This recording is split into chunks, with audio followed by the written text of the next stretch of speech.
Hello friends, పచ్చి రొయ్యలతో ఫ్రైని ఇలా చేసుకుంటే రైస్లో కలుపుకొని తినొచ్చు. పప్పు, రసం, సాంబార్లోకి సైడ్గా తీసుకోవచ్చు. చాలా బాగుంటుంది. ముందుగా రొయ్యల్ని నీట్గా క్లీన్ చేసి తీసుకున్న తర్వాత ఉప్పు, పసుపు, నిమ్మరసం వేసి నీళ్ళతోటి బాగా కడిగి తీసుకుంటే స్మెల్ అనేది రాకుండా ఉంటుంది.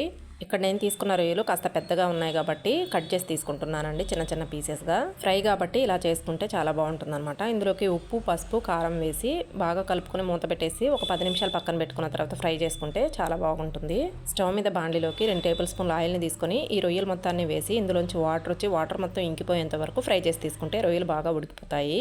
ఇప్పుడు ఈ రొయ్యల్ని తీసి పక్కన పెట్టుకొని అందులోనే 2 టేబుల్ స్పూన్ల ఆయిల్ని వేసుకొని సన్నగా కట్ చేసుకున్న ఆనియన్స్, పచ్చిమిర్చి, కరివేపాకును వేసి ఆనియన్స్ ఇలా లైట్గా ఫ్రై చేసుకున్న తర్వాత అల్లం వెల్లుల్లి పేస్ట్ని వేసి పచ్చివాసన పోయేంత వరకు బాగా ఫ్రై చేసుకోవాలి. ఇప్పుడు మనం ఉడికించుకున్న రొయ్యల మొత్తాన్ని వేసి ఒకసారి బాగా కలుపుకొని ఇందులోకి పసుపు, కారం, రుచికి సరిపడినంత సాల్ట్, ధనియా పౌడర్, జీరా పౌడర్ని వేసుకొని మధ్యలో కలుపుకుంటూ ఒక 5 మినిట్స్ ఫ్రై చేసుకున్నామంటే రొయ్యలు మొత్తం రెడ్ కలర్లోకి చేంజ్ అయిపోయి బాగా ఫ్రై అయిపోతాయి.